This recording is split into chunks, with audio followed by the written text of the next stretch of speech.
Inggris di abad ke-18 sedang mengalami perubahan besar-besaran. Zaman pencerahan sedang mencapai puncaknya, dan pemikiran rasional bersama dengan penyelidikan ilmiah menantang kepercayaan tradisional. Namun kecemasan lama tetap ada, terutama dalam ranah moralitas dan tubuh manusia. Inggris bergulat dengan norma sosial yang terus berubah. Kebangkitan kapitalisme membawa kemakmuran dan, kebiasaan buruk baru, seperti yang dilihat oleh para moralis saat itu. Dalam latar belakang yang bergejolak ini, dunia kedokteran masih berusaha menemukan pijakannya.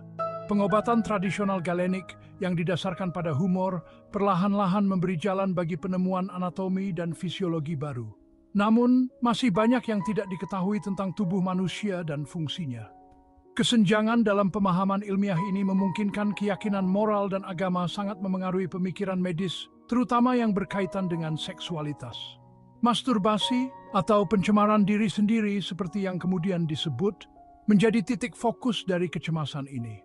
Itu dilihat sebagai kejahatan yang dilakukan sendirian, mengancam tatanan sosial yang dibangun di atas prokreasi dan kendali perkawinan.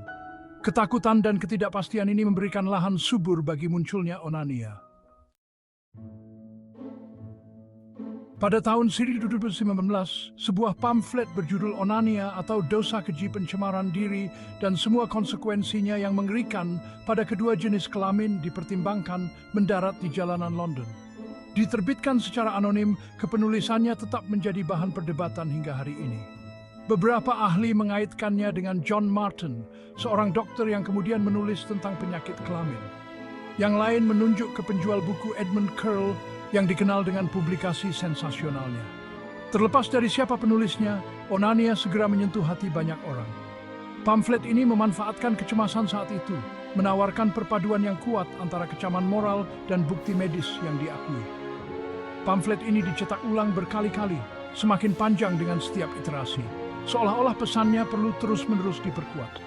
Itu diterjemahkan, ditiru, dan didiskusikan secara luas, menjadi teks yang dibawa jengcemben seksuali seksualis dan pemengentekan sendiri. Onania tidak membuang waktu untuk menetapkan premis utamanya. Masturbasi adalah dosa terhadap Tuhan dan alam, yang mengarah pada serangkaian penderitaan fisik dan mental yang mengerikan. Pamflet itu mengklaim bahwa keluarnya air mani yang berlebihan dan tidak wajar melemahkan kekuatan vital tubuh. Ini menurutnya membuat para praktisi rentan terhadap serangkaian penyakit. Ini termasuk TBC, epilepsi, asam urat, kebutaan, kehilangan ingatan, dan bahkan impotensi itu sendiri. Ironi yang kejam mengingat sifat dari tindakan tersebut.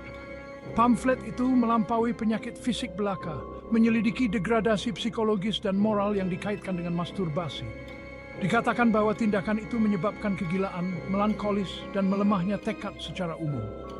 Erosi moral ini, menurut onania, membuat individu tidak layak untuk hidup bermasyarakat, merusak kemampuan mereka untuk memenuhi kewajiban sosial dan agama mereka.